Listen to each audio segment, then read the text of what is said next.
I woke up the other day, 2 weeks ago, 3 weeks ago. People are probably wondering, where's the podcast? All the people are listening. Yeah, Where's the podcast? I've had more than one person be like, I've had a couple. "Hey, where's the Who give you a podcast? It's my Monday." And just so you guys know, whenever we don't do a podcast, it's always my fault. And now, okay, just now, to be fair, everyone, he's correct. It's always his fault. That is correct. So anyway, 3 weeks ago, I woke up at 4 a.m, and every neck in my muscle was completely seized. I had zero range of motion. I could not look up, down, left, right. Okay, I couldn't tilt my head left or right.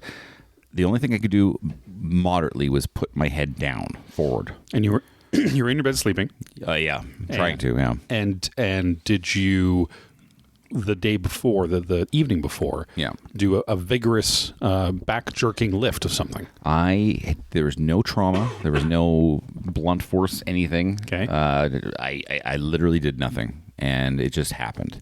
Scared the living shit out of me. It was like, seriously, it was like knives stabbing into my neck. Yeah. Like, I could not move. I was worried it was a pinched nerve or a herniated disc or something like that. Turns out my muscles were just very, very seized. And so I had to go to so I went to the emergency room. I was in so much pain. Okay. Because they gave me T3s, which didn't work. Yeah. Do nothing. Did not work. Yeah. Muscle relax. You know what worked the most? They gave me Valium. Okay. Didn't work. Okay. What worked the most was the over-the-counter muscle relaxants worked the most. The Robaxa sets or whatever they're called? Yeah, something like that. Yeah. That astonished me. Interesting. Okay.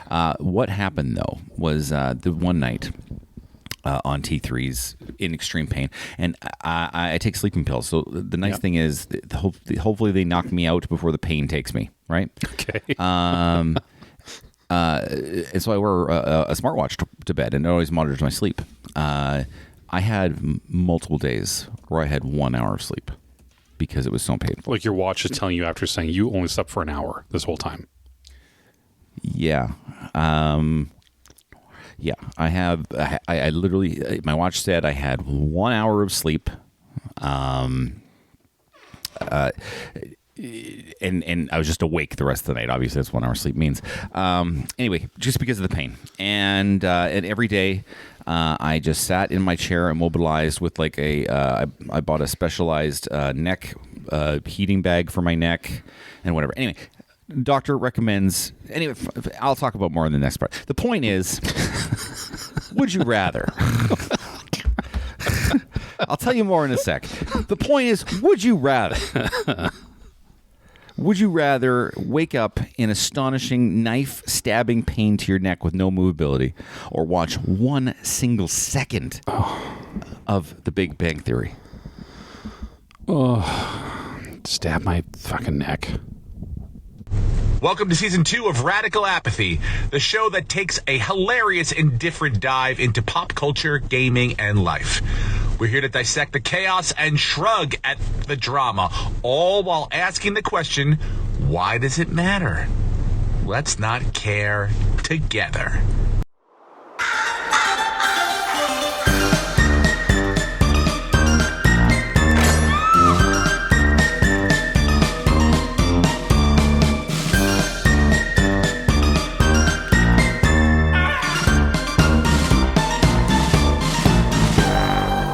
Welcome back to the Radical Apathy Podcast. Radical Apathy Podcast. Welcome, everybody. My name is Tanner. I'm Corbyn. And this is the podcast we just said. Episode 623. Episode of the Radical Apathy Podcast. 44. 44. I was Episode 44. A little bit off. Close. 44th time. We were on a hiatus. If you listen to the front end of this podcast, which you should, because that is how time works.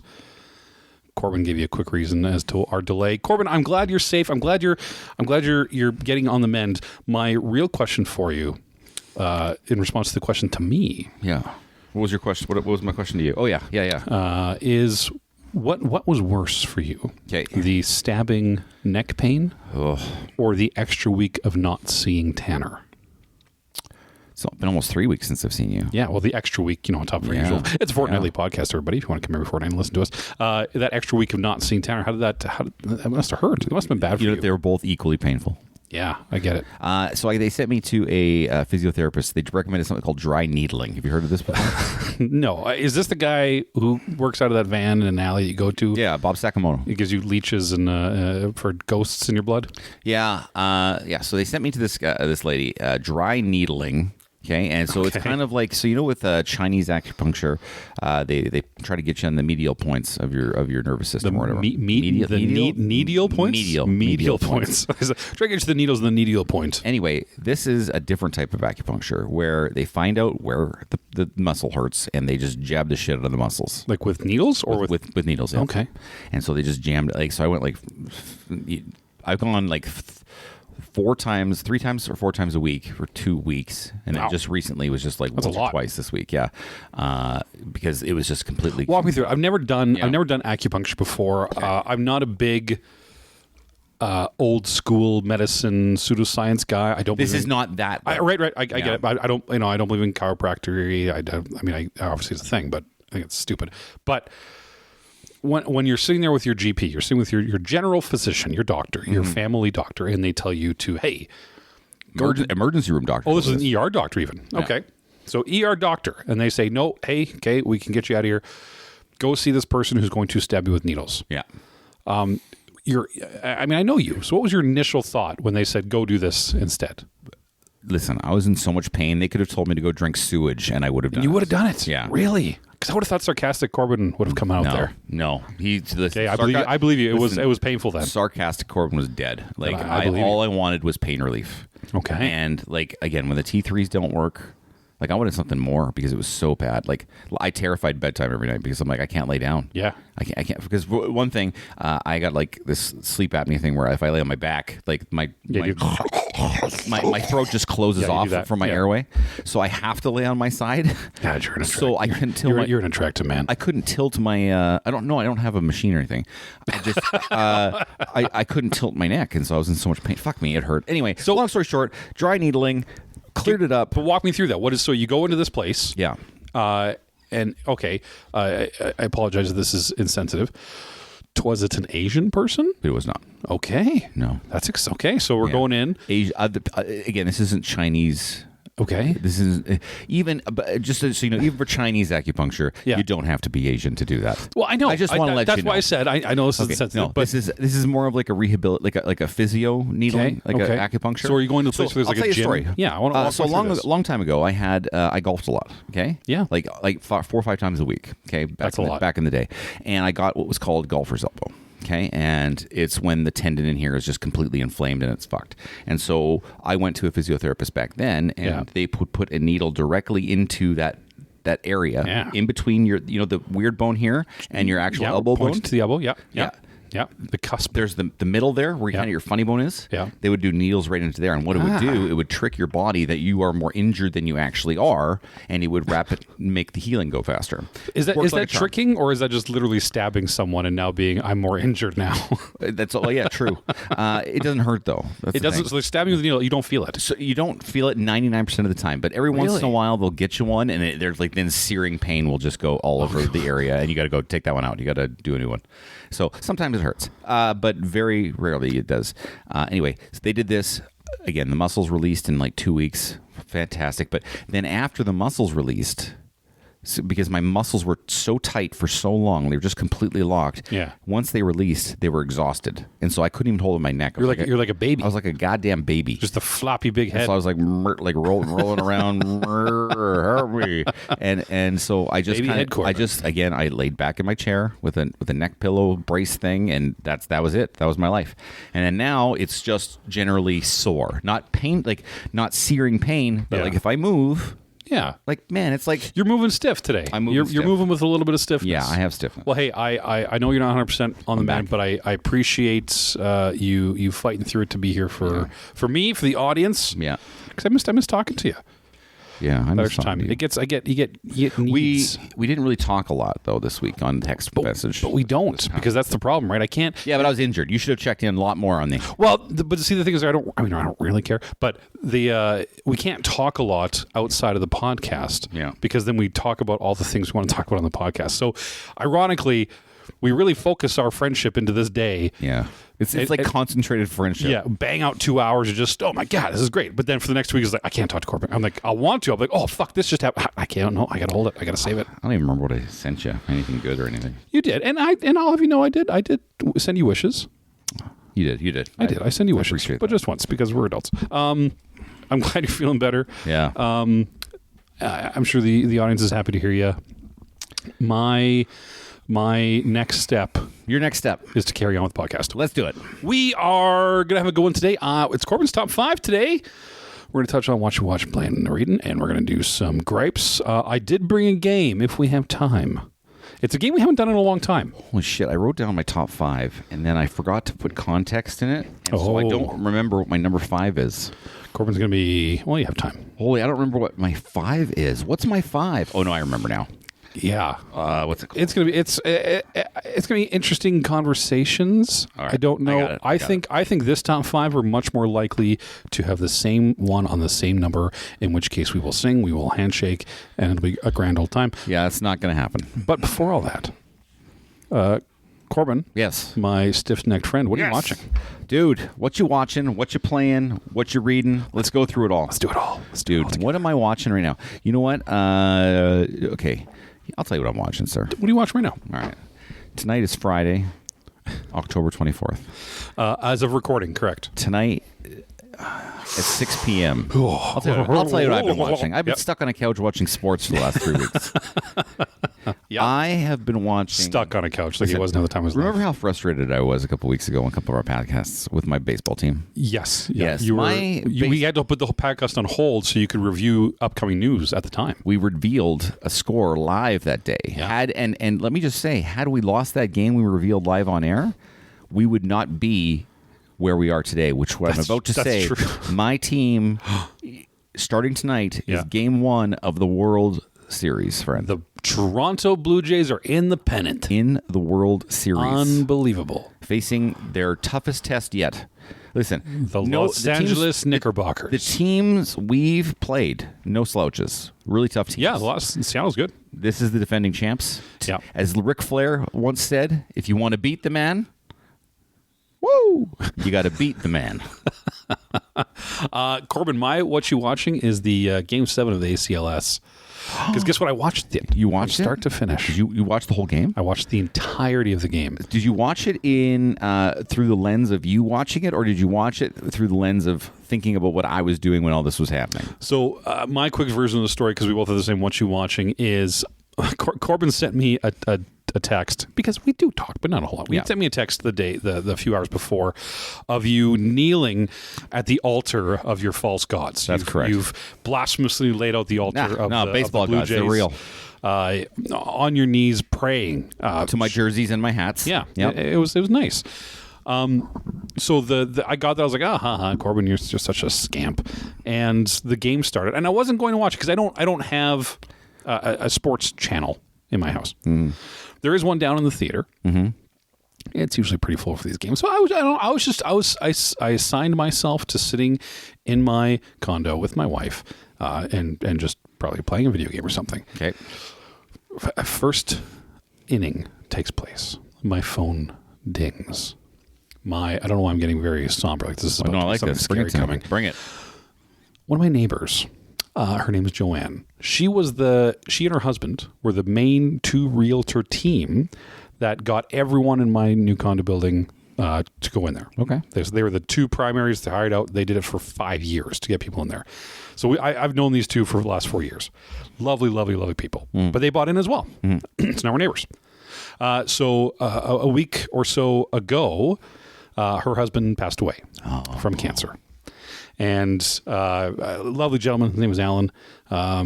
He was a big sports fan as well. Yeah. And so I'm sitting there, my phone dings, and it was Joanne. And she says, hey, if you're not working, do you want to come watch the game with me? Because, and I said, so I looked, I was like, oh yeah, we got to go watch this game. So I went to Jay Lynn, who was finishing up a course. I was like, hey, let's go. I'm going to go over to Joanne's. Come when you're ready. We'll go watch this game. March over there because we're on the same floor because we're cool people. Go in there. And yeah, so she's super happy. She's wearing his Toronto Blue Jays hat. that he wore for good luck. But this was something they did. She would always watch the baseball game with him because he was big into baseball, and he would like explain when the sports things happened, and then she would just probably play on her phone and not really pay attention. So anyway, so we get there and we start watching the game, and right away it was nice to have someone there because she's talking about Alan. She's showing pictures because she had packed up a lot of his stuff for the funeral, which is later today as of recording. And Jaylin came over, had a bottle of wine. I had to keep referencing A League of Their Own by telling those girls, "There's no crying in baseball." Like, girls, we're here for an ACLS game. Yeah. Okay. There's no crying in baseball, so I had to keep bringing that up because definitely not because I was going to cry for any reason. Yeah. Just for the girls, so they knew what was going on. And then that game happened. Yeah. Right. Yeah. Walk through the game because you can explain how sports work better than I can. I'll walk through the game real quickly. I'll take you from the top, okay? We had a guy we picked up at the trade deadline, former ace coming off a very big elbow surgery who is returning to form. So this is his, he's making a start for us. We got him for this kind of thing. Yeah. And he's shaky to start the game. His curveballs weren't biting. His sliders weren't biting. So his breaking stuff, when they're not biting, which means it's not like giving a lot of curve. Exactly. Direction. Right? Yeah. It means they're hanging up, and that's just a slow, easy ball to hit. Yeah. So they were hitting it a couple times. So they started with a leadoff double. Yeah. That run came in. Anyway, before long, it was 3-1. Okay. For the other team. Yeah. And so we gave up a solo home run from one of our relief pitchers who came in. And that first guy didn't last very long. We brought in our relief pitchers anyway, and so then they hit a solo bomb off that poor kid. So 3-1, things aren't looking good. Yeah. That was in the middle of the fifth inning, top of the fifth.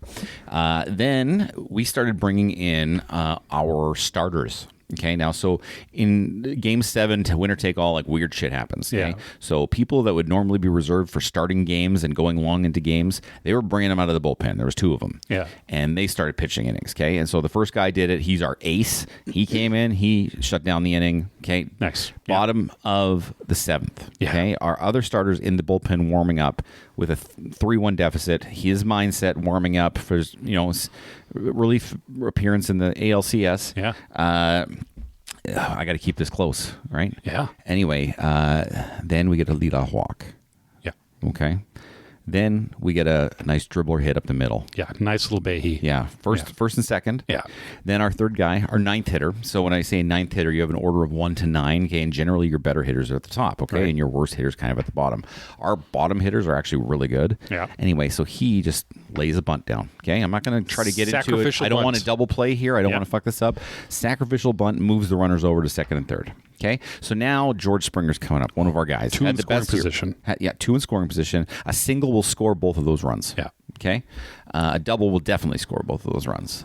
So even more importantly, there's only 1 out. So even a pop fly to the outfield, you're still going to get a run. You can tag up and get 1 run, right? Yeah. And so that's all we're thinking, right? Yeah. And he's facing a guy he's faced 2 different times in the playoffs already in this series. Okay, and he's been pounding him with sinkers down and in.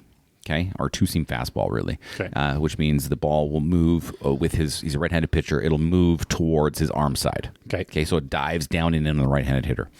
Anyway, he leaves one up. He first one works out of the zone. George just took it. Ball 1. Yeah. Second pitch leaves it up over the zone. George took it deep.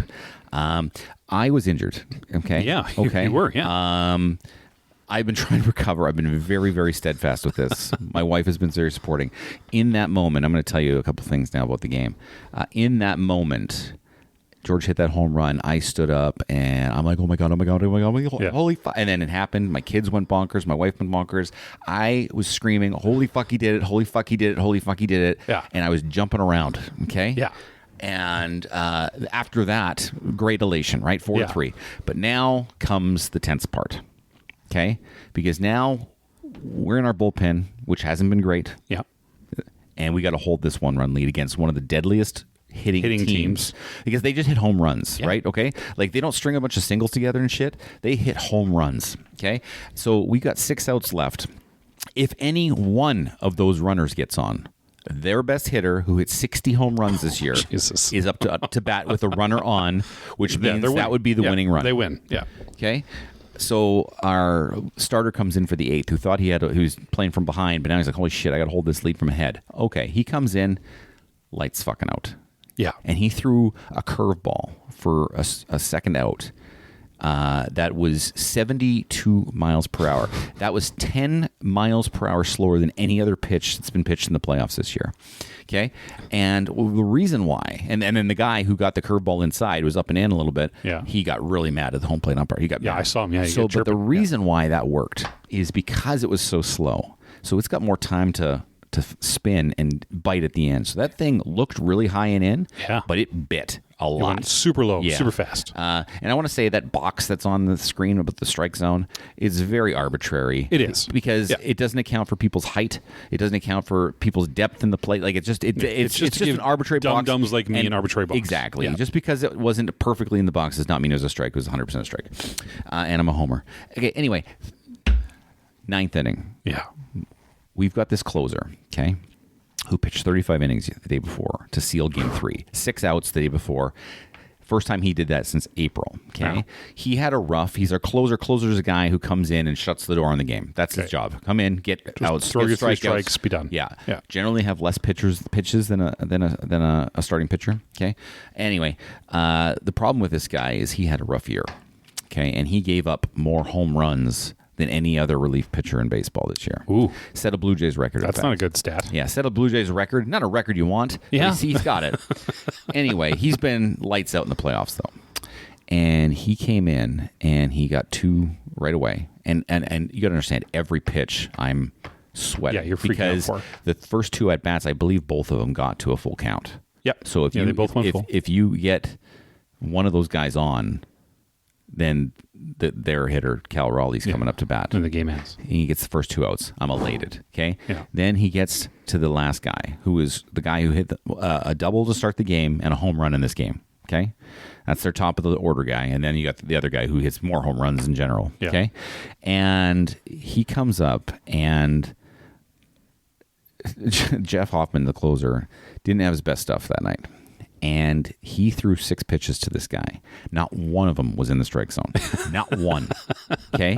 And he got that kid to swing and miss on everyone. On 3 pitches. Like shit that was like 4 feet away from him in the dirt. He came up trying to tie the game when he should have been thinking, let's win the game by getting our best hitter on. Yeah. And he should have been taking all those pitches. He should have been on first base, and the other guy should have been hitting. But he was trying to swing, and he swung at bad shit and finished the game. Now you said there's no crying in baseball. I understand that. This is a long slog for a guy like me. Yeah, yeah. And you're really high on painkillers. I'm not lying to you. I fell to my knees and I started bawling. I know that sounds weird. It's not, because when the game won, I kept saying that throughout the match, but yes, when match, that's probably the wrong word term. When the game won, and Toronto became the ACLS champions for the first time in 32 years.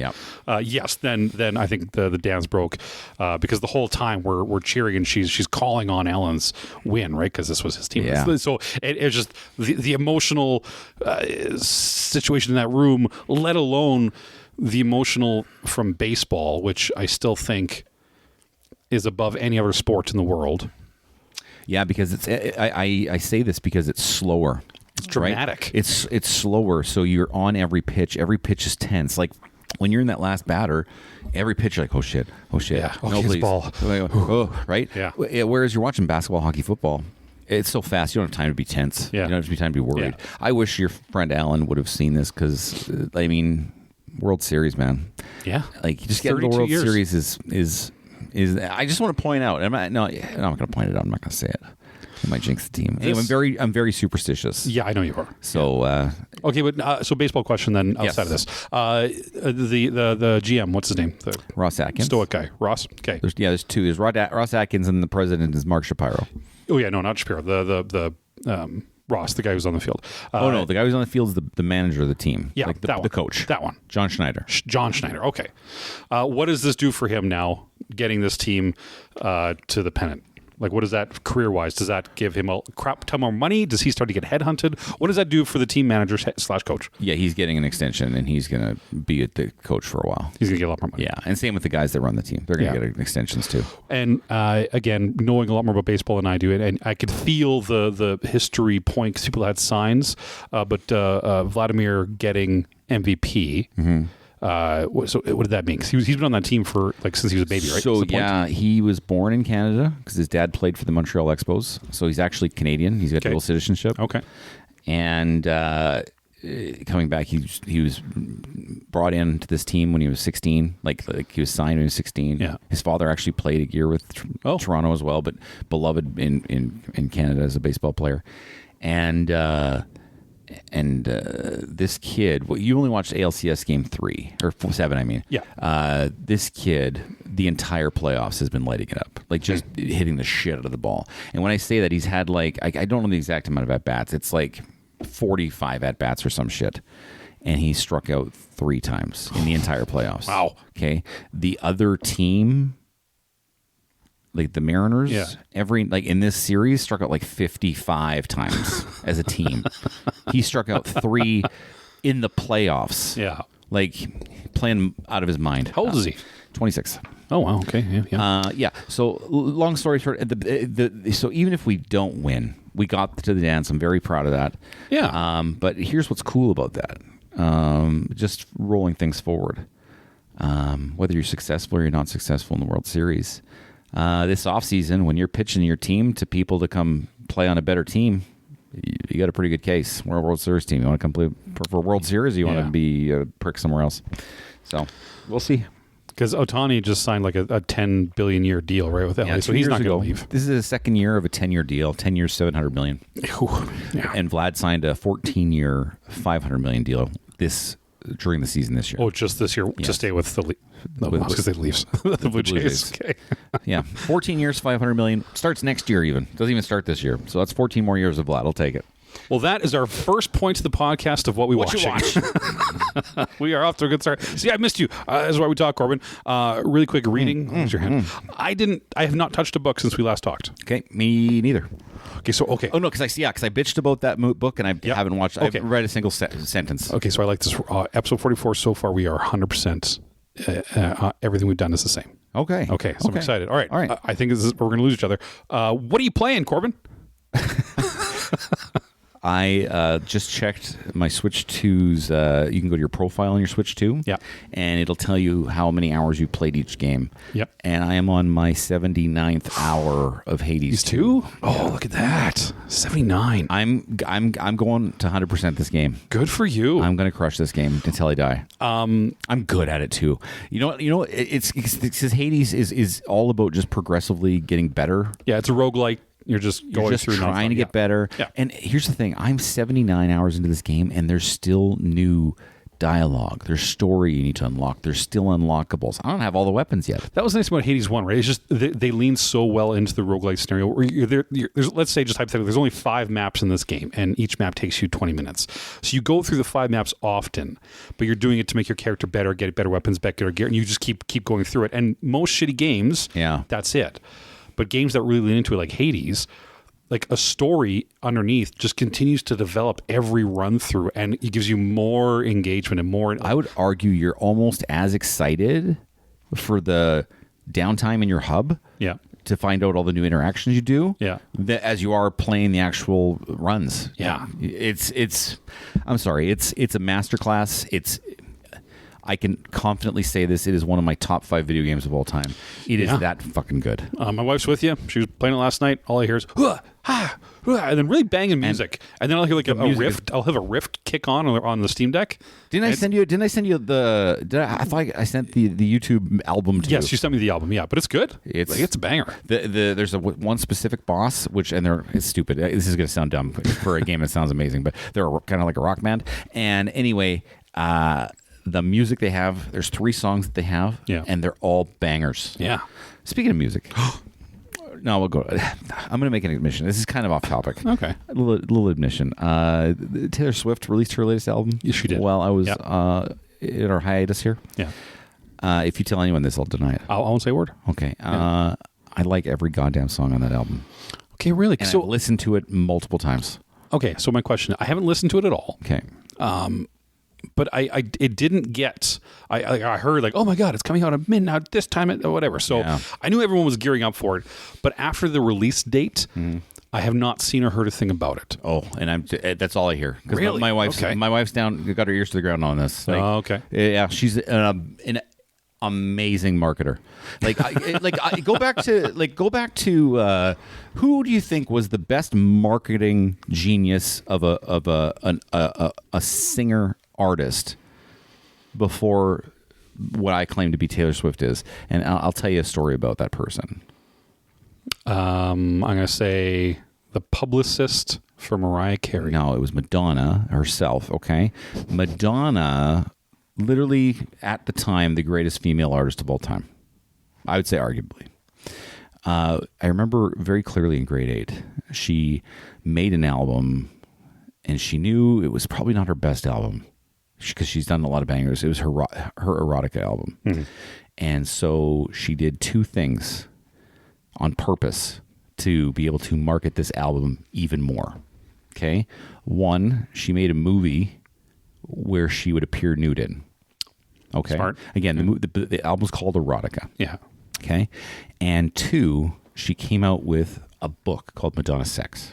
It was just called Sex. It was a book with metal covers. Yeah. And inside it had, the story of Madonna and a bunch of revealing pictures of Madonna with nude. Okay. And sex, she was one of the first really leaned into sex sells. Literal sex sells. Yeah. And Erotica sold tons of albums, and it was not her. It was maybe her worst album ever. To this day, I'm like, that's a terrible album. But Erotica, she was just a genius. So Taylor Swift has done this thing where she's she drops secret hints about things. She'll just post a picture of an orange door, and the fans go wild, and they investigate what this orange door is about. Yeah. And then all of a sudden, around the world at different times, different days. Yeah. These orange doors start popping up with a QR code on them, and people scan the code, and it takes them to this little video that maybe has something to do with Taylor Swift's album.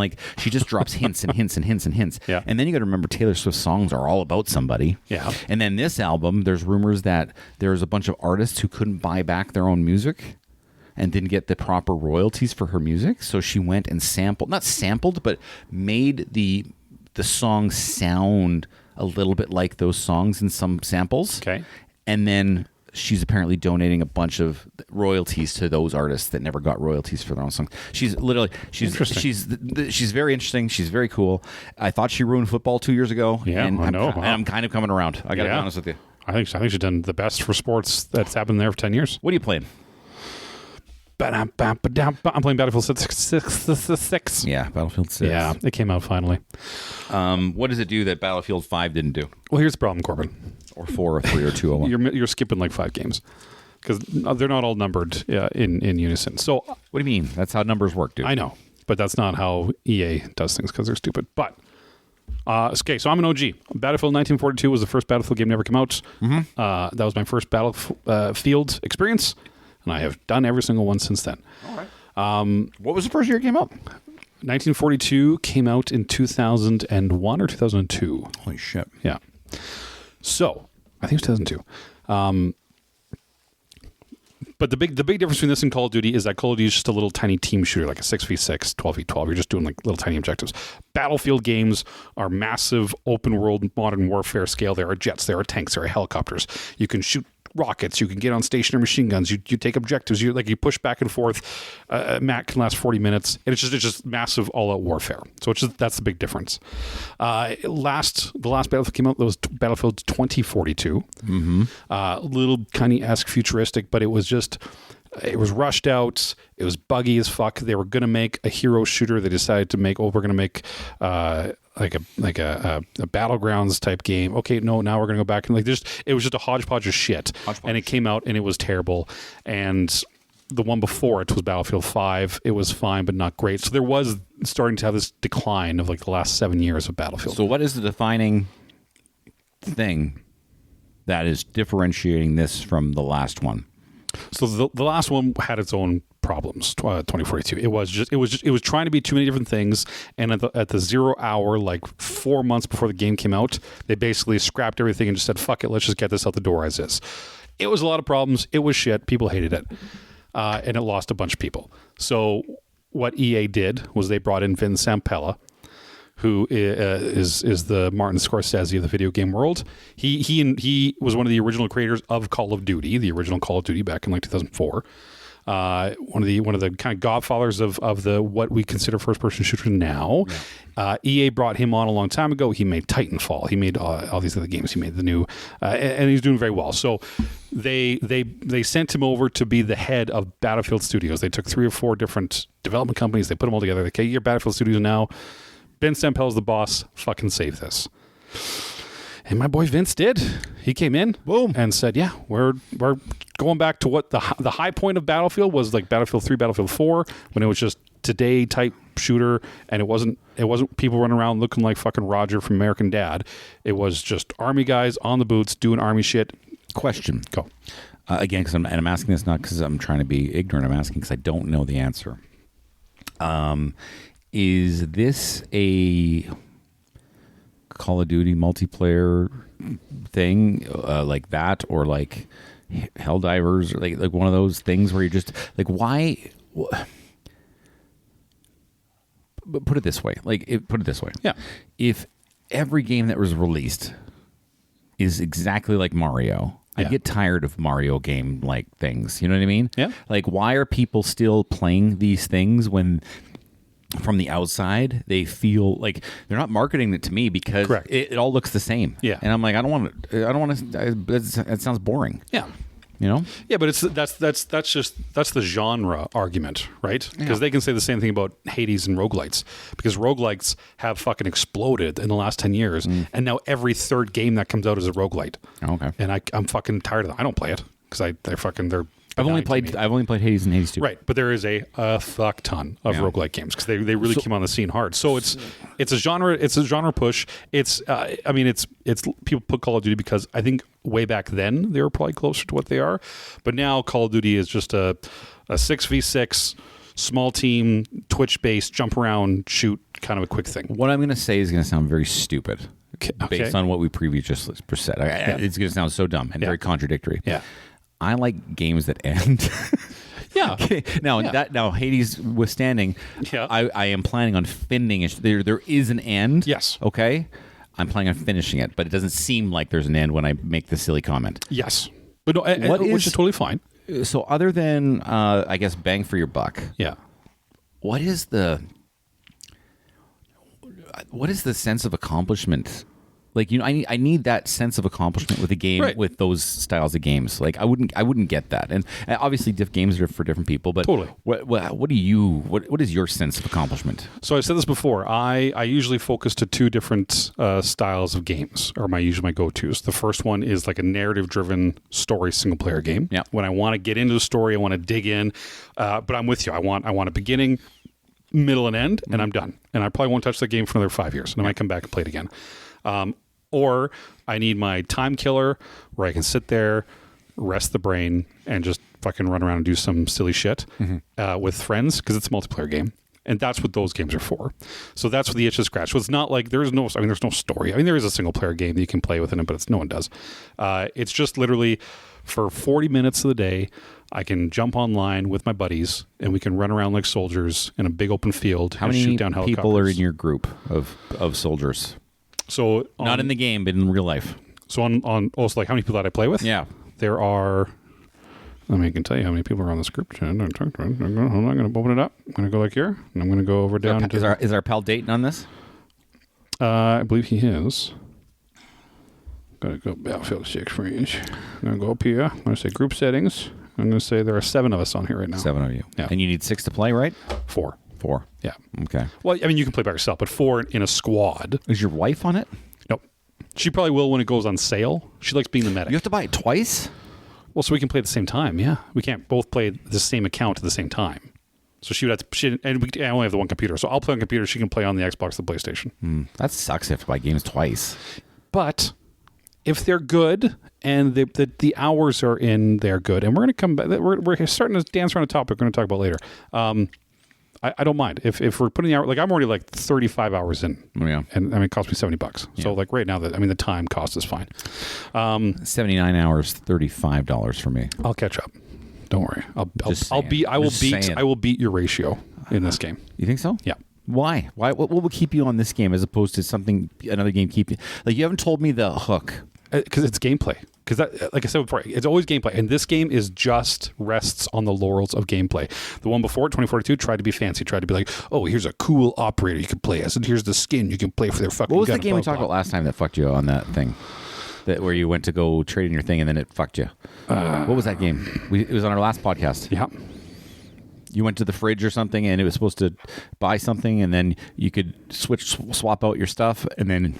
Yep. It locked you out and you couldn't do that thing and you're like, motherfucker. Yeah. But what was that? What was that game? What was that game? Oh, never mind. It's okay. Yeah. No, you're right. That did happen. Right. I think that was an MMO. Anyway, but yes, it's gameplay. You go back because it is fun to run around and shoot jets with RPGs and guys with guns. That's why. It's a fun game to play. I got a new phone case. I'm going to show it to you really Let me see. What do you mean? We talked about that. Oh, okay. That's why. So it's not a phone case. I went with the skin. Yeah. You did. This is a skin. A festive skin, I noticed. Yeah, this is my Jason Voorhees festive skin. It covers my phone, and it's working really cool. Anyway, I thought it looks nice. Hold on, pull it back one more time. Boom. So I like how you even put the skin around the camera pad. Yeah. On that phone. And then I actually got third-party camera lens protectors. Oh yeah. So I've got a screen protector here. I can drop the shit out of this phone. No big deal. Nice.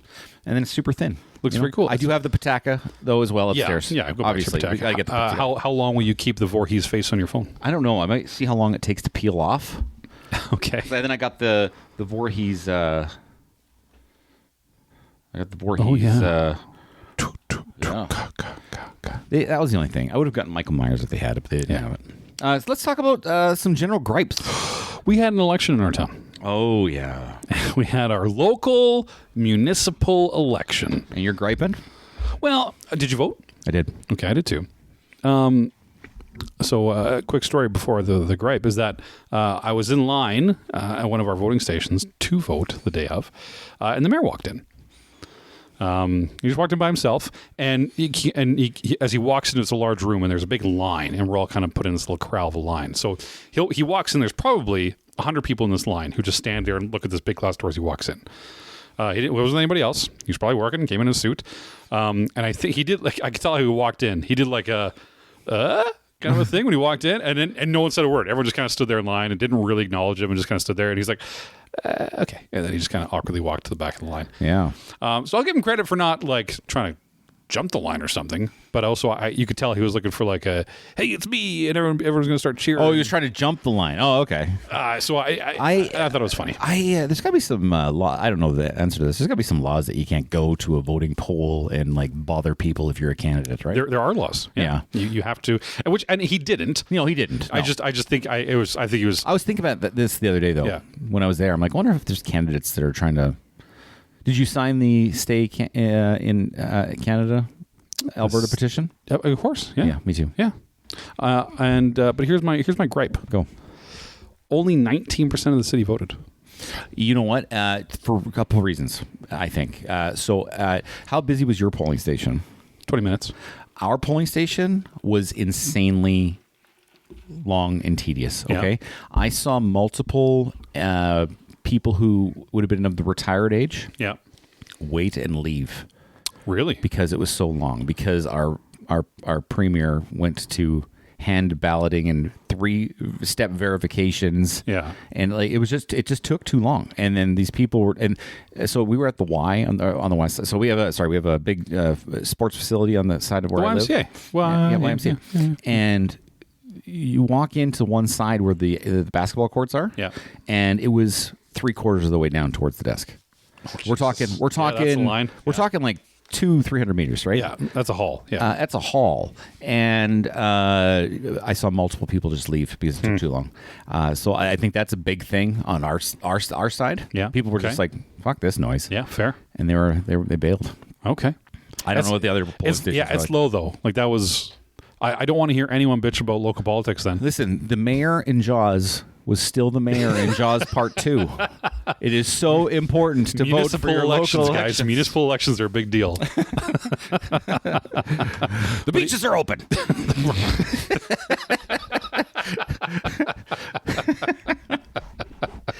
Oh man, listen, I got a gripe. Give me. Who is the king of bad January movies? Is it Jason Statham Oh, or Gerard Butler? Go. Now is Jason Statham. I don't know, Gerard Butler, man. What was the last one he did? I looked this specifically up. I don't have it in front of me, but I looked it up at the time. And Jason Statham does have one more. I think it's 5 to 4. Okay. Bad January release movie because the Oscar season's in December. Okay, and then in January they generally release their worst shit. They dump it. Yeah, Like- September or January is a dumping ground. September's even improved. August used to be bad, but it's good now. Yeah, But August, yeah. January's Sorry, still August. the dumping ground for shit. And yeah, Jason Statham has 5 releases. Gerard Butler has 4 releases in January. And I looked at them, and they're all awful. And remind me what Butler's last one was. I don't remember. He did one this past year. I think was it called Plane or something? Plane? Den of Thieves? No, was he Den of Thieves 2? Oh God. Yeah, it was Okay, bad. yes, Like shit, it was bad. Shit. Yeah, and to put it to the point, it was Den of Thieves 2. I didn't even know there was a Den of Thieves 1. Okay, so I'm just saying. I just want to know who you thought the king of January Yeah, movies was. I would just. I'd probably say Statham because I think he's just more. Because everyone gets the beekeeper joke now, right? Because it became a meme. So I think just people would say him because he's more memeable now. Like, Yeah. I'm a construction worker, but I'm not. But I also used to be a beekeeper, right? So I just think we have that joke now. But I don't think Butler has that joke. Who of the 2 actors? Yeah. If they were put in a good movie, that were the leads, and Yeah. like if I said this movie is guaranteed to be good, Yeah. because the writing and the directing and is awesome, Yeah. okay, and the story's awesome, Yeah. but you had to pick which Gerard Butler. you want Gerard Easy. Butler in there. Yeah, because he can act. Gerard Butler has been nominated for more things than Jason and Statham. he can act. Like Jason Statham. I mean, I get it. The only thing he was nominated for was Phantom of the Opera.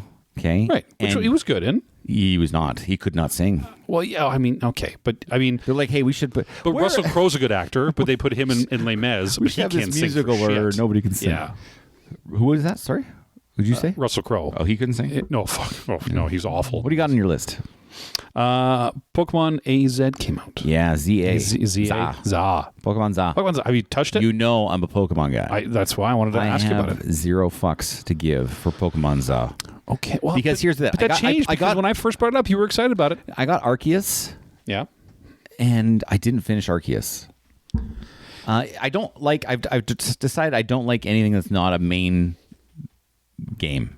Is this not a main game? No, this is like a side Side game. sequel? It's a different game setup. You're catching Pokemon. Oh, geez, that sounds stupid when I say it. You're catching Pokemon in the wild differently. You're not doing battles every time. Right. You're like literally sneaking up on Pokemon and throwing balls at them. Right. Like Yeah. Pokemon Go. It's I don't know. It just wasn't for me. Okay. So the question that I had in this comment And go ahead. is that I looked it up coming here, and well, I'm an OG Pokemon 150. I mean, you're much more knowledgeable than Pokemon than I am. 79% critic rating for Pokemon Za, That's high. 46% user rating. Yeah. So why the discrepancy? Because the Pokemon Company has not made a good-looking, well-rendered, well-running Pokemon game for the Nintendo Switch or Nintendo Switch 2. They've been trash. Yeah. They don't run well. They don't look well. Like you can't tell me that someone can pump out 2 Breath of the Wild games on 2017 hardware, which is Yeah. really 2014. Yeah. On a 2017 console, which is really 2014 hardware. Yeah. And look good. And look amazing. Yeah. And you can't do a Pokemon game like that. Yeah. There was this thing where they try to. I watched a video on it, but this one guy saying they were taking like. You remember in the old 80 movies? Like, so we were watching The Thing the other day. Nice. Me and my son. Good movie. I made him watch The Thing for the first time. And there's this part in The Thing, and I'll talk about The Thing later on here. But there's this part in The Thing where they're standing over the crater, and the crater behind him shows the spaceship. Yeah. And we know special effects in the 80s, That's a painting, and they're kind of standing in front of the painting. Yeah, forced perspective. Yeah. But it's like, it's a painting, right? And so I was explaining that to my kid. So what they did, they took polygon renders and just slapped it on everything. There's like just as an example, I know this is stupid, but as an example of how lazy they were, they've got a polygon render here, a polygon render here of a building that's together, and none of the stuff matches up. Oh, it's not even centered. It's not even centered. Jesus. So, and then they made a point of trying to render things. So they're making the game render stuff when you can't see it. Yeah, behind buildings that you can't see, and so the game's doing that, and it's like we don't want anyway. Yeah, they don't make good games anymore. That's the problem. Okay. The problem is the Pokemon Company has the worst developers to make a good looking game. You've been put on notice, Pokemon Company. They've been on notice since 2018. Fucking notice. Yeah, see, I knew that gripe would get you going. Yeah, it's terrible. I mean, one of the most popular IPs in the world, and they're fucking it over and over and over again. Now, that being said, I actually didn't mind the gameplay of Sword and Shield. Okay, and that was the first one out for the Switch. Yeah. The first new one, I should say. And that was a mainline game. It was a mainline game. But the reason why I didn't mind it is because if you've ever played a Pokemon game before, you know that the first hour and a half is very, very slow because they are explaining how to play Pokemon to you for an hour. Even though we all know how to play since 1996. They made a bunch of ease of use changes in that game that made it good. Okay. Anyway, the next one after that, Violet and Scarlet, was awful. Okay, cool. I got an unpopular opinion and was watching some Avengers movies. Because I've had time. Okay. You're not going to like what I'm about to say. Okay, hold on. All right, go ahead. What is the difference between Lord of the Rings trilogy? Okay? 3 movies, well made, well acted, well written. Okay? And pick the 3 greatest Marvel movies. Yeah. Specifically Endgame. Okay. Emotional and character arcs for not 1 or 2 characters, for like 20 fucking characters. Yeah. And they nailed it. Yeah. And Lord of the Rings, all 3 of them were nominated for Best Picture. Yeah. And Endgame wasn't. Yeah. I'm saying right now, objectively, Endgame, I know you're a Lord of the Rings guy. Yeah. Endgame is objectively a better movie than those 3 Lord of the Rings movies, and it's not even close in my head. As a consumer, I'm offended by that. Okay. Go. Well, objectively, Yeah. Go ahead. I hope your neck pain comes back. Yeah. It actually hurts turning my head talking to you. Okay. I mean, okay. Yes. Objectively, I understand what you're saying.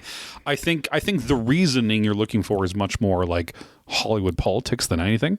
Like bullshit that no one has control over. I'm just saying, what's the more enjoyable movie? I think we'd all watch Endgame 1,000 times over. That's you, right? That's the subjective part. Is what do you like more? You, my friend, have more. It's ties. objective. No. Endgame made 4 times as much money as the Lord of the Rings Part 3. The end one of the Lord of the Rings made 4 times as much.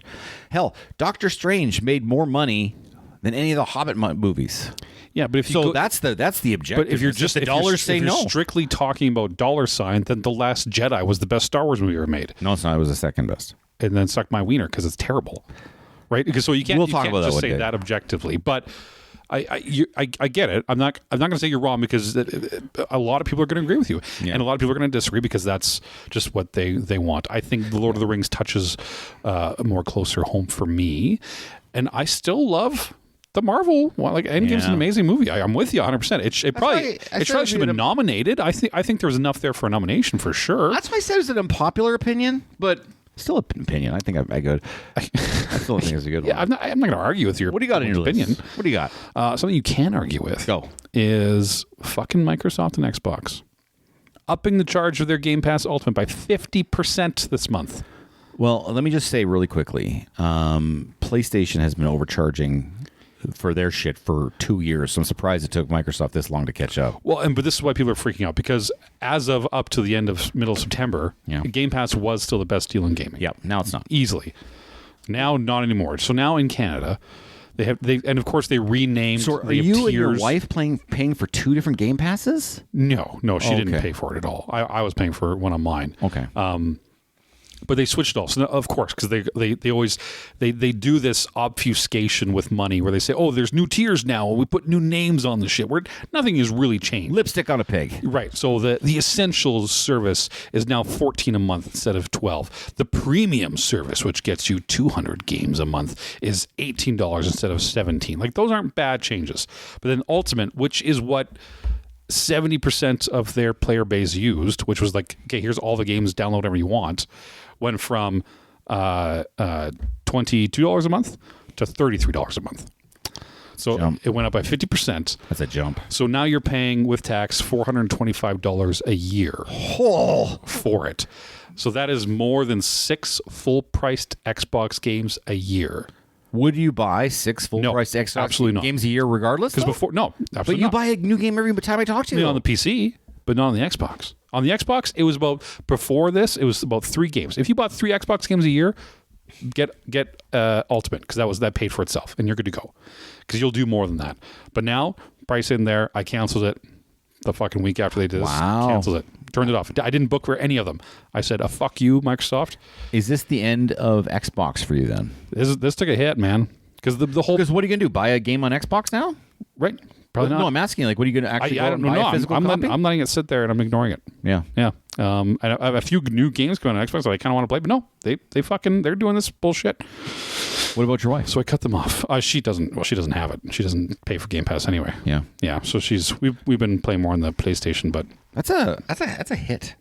Yeah, and I think a lot of people, like, obviously it gets its fire by the mob on the internet, and a lot of people have walked away. So the last official update we got from Microsoft was a confirmation they had 34 million subscribers of Game Pass Ultimate in February of 2024, which has only gone up 2 million in 2 years, or 10 million in 2 years, which is the lowest growth of any gaming system. Well, what I gotta say is that it's more expensive to develop games. Those people who are putting their games on Game Pass day one probably weren't getting compensated what they need to sustain their business. Yeah, they're not making money. Yeah, they're not making money. So what do you do? Right? Like Call of Duty went on Game Pass, yeah, because Microsoft bought EA, yeah, or of Activision, sorry, and yeah, it took the biggest hit in Call of Duty's history because it goes free on Game Pass. Mm-hmm. So they paid all this fucking money for Activision, and then they lose it. So that's done. Anyway, I threw mine out. I hope. Let me know if you guys are keeping yours or not. If 6 games a year is worth that price, I don't think it is. But you need to be here somewhere in an hour. Is that correct? Like, do you have to be somewhere in an hour, or do you have to be done in an hour? We got to be done in an hour. Okay, we got an hour. Yeah, okay, good.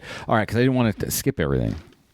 Have I bitched about QR codes for menus? Oh yeah. Well, yeah. I think we talked about that. Did we? It's stupid. We could bitch it again. I hate it too. Bring me a fucking menu. Bring me a menu. Those times are gone.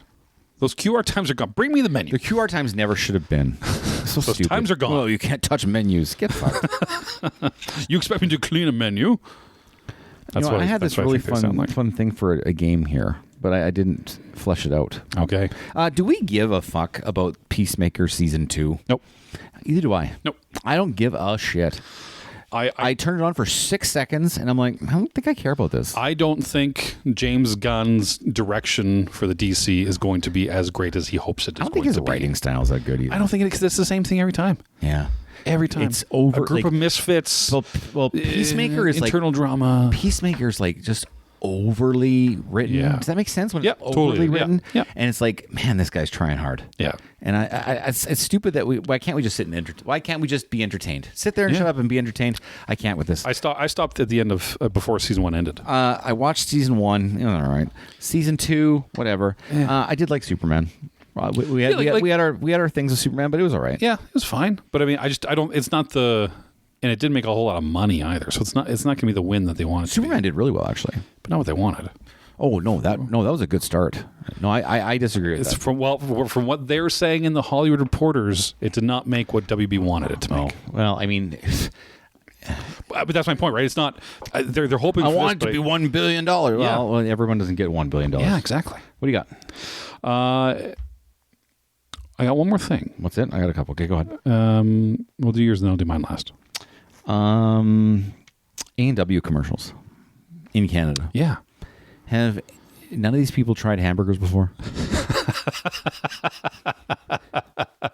Like, I'm watching this thing, and they're like, have you tried this yet? And they give him a hamburger, and they're like, oh my God, what is this food stuff I've never tried before? I didn't know this combination of foods could go together. This is amazing. Yeah, they were super surprised. I'm just like, and also, it's A&W. It's not like a private restaurant being like, hey, try this burger. You know what they used to do with their burgers? They used to put the onion ring seasoning on the burger. Yeah. They don't do that anymore. Now their burgers taste like shit. Yeah. Because guess what? When you don't season your shit, it tastes like shit. Wet meat. Yeah, it's awful. Yeah. They don't make a good burger anymore. Sorry, A&W, you're out. No, I agree. And what is this? Is this a teen burger? is that A&W spokesman that short, fat, bald guy? Yeah. Has he been the longest running like spokesman for a fast food restaurant chain now? Because it's been a long time that he's been doing that. Yeah, he's been doing it. But he's been doing the A&W thing for a long time. That has been his moneymaker for at least 20 some years. Yeah. I got a question for you. Go. Do you bag shame at the grocery store? Bag shame in terms, like, walk through me. What should I be doing if I'm bag shaming? Do you hide your disgusting fat person snacks underneath like a bag of like carrots or no to in your cart so that other shoppers don't see how disgusting you are? No, I'm loud and proud, baby. That stuff's out there. Yeah. I was doing that. I watched someone in this. I was there like 2 days ago, and I put 3 bags of chips in my cart because one for my wife and 2 for me. Yeah, and I did. And this other couple were beside me, and she put the bag down, and then he like put 2 cucumbers on it. Like, not to make space, there's nothing else in there, and not to like, it wasn't the healthy cucumber. But yeah, he's like, now if someone looks, they'll know I ate my cucumbers before my chippies. Did you give him a look? Like, I did. Yeah, I just kind of stood there and kind of watched. Like, okay. So I got something, and I think I've mentioned it before, but I'm going to mention it again. I didn't bag shame these people, but I gave them a look like, what the fuck are you doing? Yeah. And I'm not lying to you. This is not a joke. Okay, this person had 48 cans of cocktail wieners in their cart. The little weenie, like the ones in the water, cans in the water, yeah, in the water. Okay, like Vienna sausages, yes. if you will. Yeah, That's the technical term. Okay, they had 48 cans. I know it's 48 because it was in the box. Still, 2 fours, and I counted the rows because I had time to count the rows. 48 cans of Vienna sausages, and so I gave him this look right here. Yeah, like, are you okay? You all right there? Yeah, this isn't normal, right? Yeah. What did he do? I don't remember actually. It's a long time ago. Did he go, I like my sausages, and run away? Yeah. I'm selling my couches real quick because it's coming to my head because this one behind you? It's reminding me. No, not these ones. The ones on my main you got floor. The new ones. The new ones are coming in. Right. So we're going through the whole marketplace rigmarole. The old marketplace where you post the money. Yeah. And then the person says, I'll come at 5. And then they never come at fucking 5. Yeah. And look. And you're the first one. And we have the nobility to say, okay, we won't let anyone come see it until you've seen it because you were the first one to contact us. And so we get these people coming over finally at 8 o'clock last night. When we're supposed to be at 5. Oh my fuck, really? And they walk in and I get the greatest hits of hey, now okay. Yeah, what do you think the greatest hits are? Go ahead. Oh, either it doesn't look, it's too big or too small. It didn't look like in the picture. No. The greatest hits of being a buyer on Marketplace. What are the greatest hits? Oh, the sob story. Okay, got the sob story. Yeah. Check. We're just moving. I'm single mom. Yeah. I got the sob story. What else you got? I can't. I got to pay you less than what it is. Absolutely. Yeah. They try to go $50 under. Yeah. There's one more they did. Can they help you? You do the moving? No. Okay. They try to go e-transfer right now. Like, can I do the e-transfer now? We'll just take it right now. Yeah. No, I want cash only because I don't trust you guys. Yeah. I got the trifecta of marketplace bullshit last night, and I'm like, $50 less. I'm like, no, I got 5 people waiting, so no. Yeah. And I'm like, oh. And did they or did they fuck off? They're going to buy it, and they're going to come back with the money in full. I go in cash. And you show up without the cash, don't bother coming. Yeah. So I'm not even fucking around. And then then they leave, and then my 9-year-old is there, and he's like, Dad. He's like, why didn't you take $50 less? I mean, they said they're just moving into their house. And he starts repeating their sob story to me, and this little prick is guilt-shaming me. You young fool. This little prick is guilt-shaming me into this. Yeah. And I'm like, oh, man. And so I had to explain to him, well, my mom's a teacher. We're not getting any money right now, you little shit, and we can't afford half the stuff right now. We're the poor people in this scenario. We're the poor people in this scenario. We can't even afford the couches we're getting we right now. We got to sell our couches to make, and they left like, oh, well, thank you, sir. I'll come back with the money. They left like, oh, they're gonna that motherfucker took you know what? money. and we're gonna get the fourth issue of Marketplace Sellers come Saturday. They're gonna come. They're gonna say, I don't got the full money. All I could do was 150. Yeah, get the fuck out. Then fucking walk away. Get the fuck out. I would. Yeah. Then see ya. I told my wife because I'm not going to be there, and I said, do not even let them in the fucking door without $200 in your hand. Yeah. Period. I agree. That is agreed. Yeah. A verbal contract is binding in this province. It's Halloween. It is. I am. Wait, hold on. Go. I don't know if it is. Can you just open up that big scary chest behind you and we'll actually see if it is Halloween? Yeah.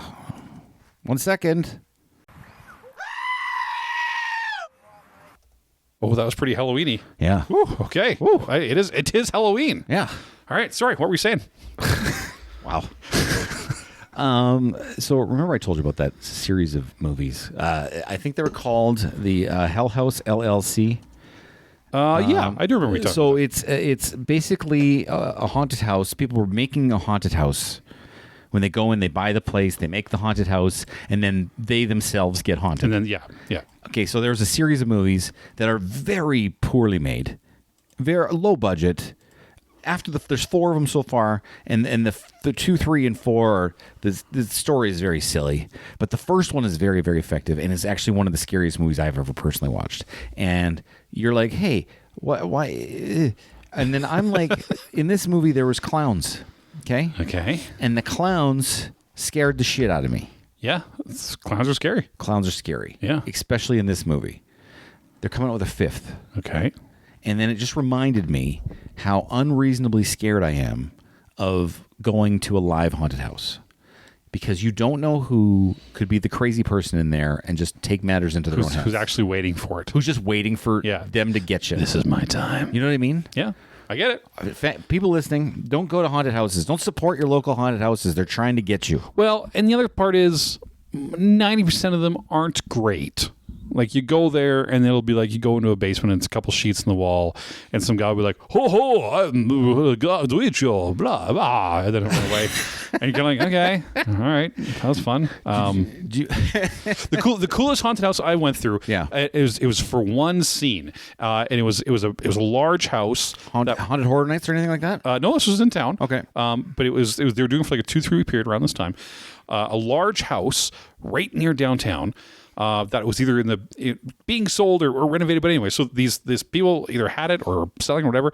They put in like a zombie horror haunted house. Yeah. And they were smart about it, how they did it. And again, this is all very local, but you walk in. You walk through the front entrance and you go through like a little kitchen and it's dark and it's moody, but nothing's, you kind of walk through and you're by yourself. No one's guiding you through it, but they built it in such a way that you basically can only go one direction. Oh yeah. So you go through the kitchen and you go out the sliding doors. It's called the kill box, man. Yeah. You go out the sliding doors from the kitchen and you go into the backyard and it's dark and you're like, oh, okay, because it's nighttime and you walk through this dark and you kind of follow the natural path in the backyard, which again, this is someone's house, and you go to the only other set of doors in this backyard, because it's all fenced, is another set of sliding doors to like another living room that you didn't go through originally. So, okay, it's the natural path. And there's curtains on this glass door. So you can't see anything. So you walk up and you go to the glass door and it's locked. And you kind of play like, oh, okay, well, that's the only fucking way to go. And as you're standing there, they pull the curtain down and there's like 15 people in zombie makeup start banging on this glass door to come out. And then they open it and unlock it and they just start pouring out after. So now... That was in town? Yeah. And so now you have to backtrack is the point. You have to run backwards and now they've blocked off where you were and you can go a different route back through the house. But your brain is so locked. You think, well, I have to go this way, but there's zombies and I can't go back because I already came that way. So that you have this lockup of where you need to do. So and then the rest was just a normal haunted. I'm like that, but that moment, I was like, that was really well done. Yeah, because they really fuck your OODA loop there. Because there's like I think there's maybe 16 actors in the whole thing, but all of them get right there. So the sheep gets pulled down, and it's just a mass of zombies. I would have screamed like a little girl. Everyone does. I would have screamed like a little girl and ran. I wouldn't even been there. I wouldn't even have been there. So that was fun. You have anything Halloween related to talk about before we get to our top 5? Not yet. Let's do it. So we were watching The Thing, like I mentioned earlier. Yeah. And I was trying to explain to my son that Wilford Brimley was in this movie with no beard, and it's so weird to me to this day because all I remember of Wilford Brimley as a child was being in those Quaker Oats commercials for years and years and years with his giant ass beard. And I'm like, boss, you don't understand. This is scary. I go, you want horror? Wilford Brimley with no beard. I was diagnosed with diabetes. And I'll eat Quaker Oats every day. Fuck those Quaker Oats commercials, man. They were. Do you remember those things? Wilford Brimley? Yeah. My name is Wilford Brimley, and I have diabetes. And I'm here for Quaker Oats. Come eat your Quaker Oats. I'm sugar, so I have to eat rolled oats. And he had his beard, and he had his tinted glasses, and you're just like, oh, this guy. Like the orangey yellow ones, because he's just old. And because people age weird back then, he was probably like 45. Yeah, he wasn't even that old, right? He was your age. That's what you are now. That'll be exactly. You too. I'm Wilford Brimley. I'm Corbyn, and I like oats. My neck hurts, and I eat move Quaker my neck. Oats. Well, that's going to take us in. Did you park on the right side of the driveway? Every time. Oh, shit. I need you to get off there. No, No, every you don't time. understand. I've got people coming today. What kind of people? Landscapers. Well, everyone, we have to pause the thing really But quickly. when we come back, it's going to be top 5.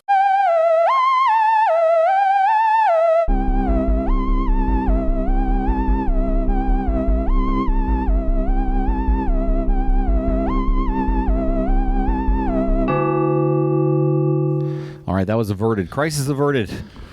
Top 5. Top 5 time. Corbyn, it's your top 5. Yeah. We each bring one every other session, and Corbyn brought this one. And if we're going to give the top 5, and if we have the same one at the same time on the same number, we do a thing. Yeah, we do a thing, which we might do a thing. I think we're going to do it this time. You know what? I think right now we have the same thing in there, but I've been considering all day moving this one person up to number 1. Okay. Well, you know what? I actually had a hard time with doing this list. Okay. Go ahead. And walk only through it. because you're not a horror movie buff like I am. True. But I've got some deep cuts here, and I've got some old favorites. Walk us through it. What are we doing? Guys, ladies and gentlemen, today we're Halloween season. Yeah, spooky. And we are doing top 5 final girls. What's a final girl, you ask? What is a final girl? A final girl is a horror movie trope. Not a horror. No, not a horror. A horror movie trope where the last person who survives in a horror movie, generally a slasher movie, is a girl. A lady. Sometimes they're a virgin. Sometimes they're a scorned love. Yeah. And oftentimes they're the one who defeats the evil person. They stop the monster man. Yeah. They're a final girl. It is and a if very you go common into thing. literature, there's a ton of books about final girls. Yeah. Stories that are based on it. It's pretty fun. I didn't get that as a term until I started really looking at this top 5. And final girl is a very common term. I found out. Yeah. Final girl. Okay, so our top 5 final girls. Starting with Tanner, Number 5. I have Cindy Campbell from the Scary Movie franchise. Oh, come on. 1 through 4. Oh, come on. As portrayed by Anna Faris. Making a new one, by the way, with the success of The Naked Gun. I know, they're making a lot. High school student, turned college student, turned anchorwoman, turned professional boxer, turned child caregiver. She survived. movies are survived terrible. all of them, from Aliens to Ghostface. Neither a scary movie nor a final girl. Because guess what? Everyone returns in the second movie. At one point, an alien command tripod ensnared her with the Venus flytraps in an old bathroom, and she was instructed to find the key to free herself and her friend Brenda. And the key was located behind her eye, but it was okay because she had a glass eye from an old bar injury. Perfect. Yeah. Scary movie. Survivor. She was a survivor. Wayne's brother's humor. Anna Faris playing Cindy Campbell. You know what? If they make a new one and Jim Carrey's not in it, He has to then be what in are you it. doing? He has to be in How do you not get Jim Carrey into a slapstick movie? Well- How was Jim Carrey? Well, no, you couldn't do it with Naked Gun because you wanted that straightness of Liam Neeson. No, yeah. But how has Jim Carrey not done a slapstick comedy movie? I don't think he likes them, but let me ask you a question. Because obviously, scary movies are just riffs on horror movies. What would be the primary horror movie they would riff on now? Because they haven't done these in a while. The primary movie that they would rip on now, Or like the big, kind of main theme of horror, because it was slasher, it was alien, they have the Saw movies. They went through different things. yeah, I think.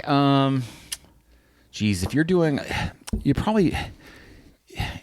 it'd probably be like The Conjuring. Okay, There's a lot of Conjuring movies a lot of Conjuring, right now. The Doll, right? that Okay. kind of stuff. Yeah. That's Okay, what I'd that's probably fair. go after. Oh, wait. Number 5. That's my turn. Okay. Yes. Okay, go Okay. The character's name is Beth, and she's from a movie called Ready or Not. Okay. Not. Ready or Not. Okay. It's by Radio Silence is the movie makers. Okay. They also did Scream 5 and 6, which I loved. Their remakes were amazing. But Beth from Ready or Not. Oh, this is the wedding one. Yeah, so she Yeah. is marrying a guy, and she shows up to the wedding. And then after the wedding, they go into a room with their family, and it turns out there's this ritual thing that they do, and they do a family game at every wedding, and you have to pick a card. And she picked the hide and seek card, and unfortunately, that's one of the cards. And it turns out, so basically, hide and seek is the family comes and hunts her and tries to kill her. Yeah. And if they don't do it by midnight or 7 a.m. or something like that, then the premise behind the movie, which you find out, is that the family has made a deal with the devil, allegedly. Yeah. Right? You don't know if that's true or not, if they're just fucking crazy, right? Yeah. That their prosperity comes from that. And every wedding, this game every wedding. you have to play a game, a random game, and then if you don't complete the game, then the thing you made a deal with will come back and haunt you. And you're like, oh, okay, yeah. And so anyway, this movie is this chick just getting the shit kicked out of her for 2 hours by people in this family hunting her, including her husband. Yeah. Including like the brother who feels guilty. Like, there's some people that feel just sick that this is even a family thing. Anyway, movie ends. She kills the family. Yeah. And then and so only person's left is her and her husband, and then it turns to 7 a.m. or midnight or whatever it is. I forget what it is. And sure as shit, the fucking family just explodes into a blob, and they're all dead. The monster comes in. The whatever they made a deal with was actually true, and the guy died. It was so awesome. It was bloody, it was gory, and she was a cool final girl. It did really well across all the Metacritics and stuff too. Oh, so yeah. I think Great it's a movie. good movie. If you like Great it, movie. good movie to watch. Number 4. I have Christy Cotton from Hellraisers. Oh. Ashley Lawrence, played by Ashley Lawrence. So at least through 3 is what I'm aware of. She in 3 of them? Yeah. Different actress though. No. Are you sure? Yeah, Ashley Lawrence played it through because then she they did a meta movie. She had a bit part in part 3 then.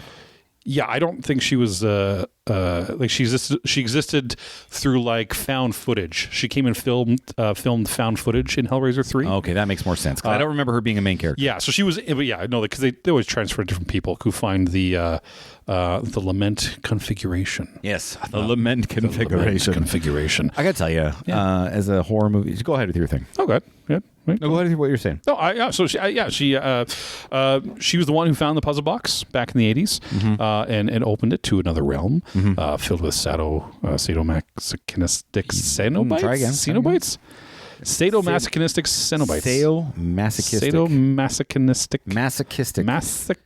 Masochistic. I wrote it masochistic. I know what you wrote it. It's not what it said. Cenobites. Yes, the Cenobites are fucked. Yes, led by Pinhead. Do you know the names of the 3 other Cenobites? Oh, that's a great trivia question. I had to look them up. Holy cow. I did not know. There's 3 other ones. What are their names?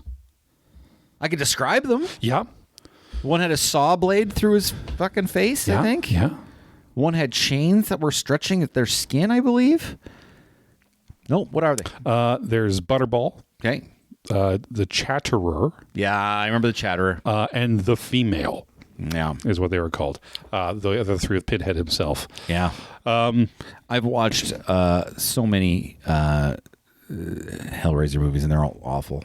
Oh yeah, they're I dislike super. them greatly. I can't watch them. Yeah, I dislike them greatly. But Christy even made her way to the Cenobite realm and back. Yes. And she survived. That happened in 2, I think. That was in 2.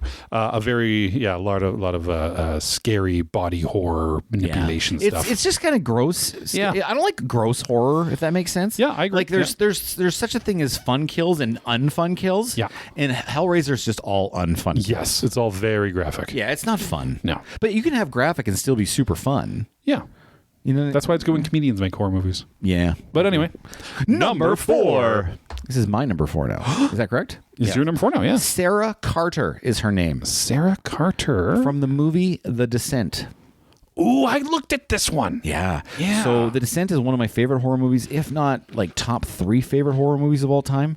It's basically about a group of ladies that go underground and spelunking. They go spelunking. Yeah. And in the first half of the movie, it's very scary because they get stuck spelunking with no map and they are terrified.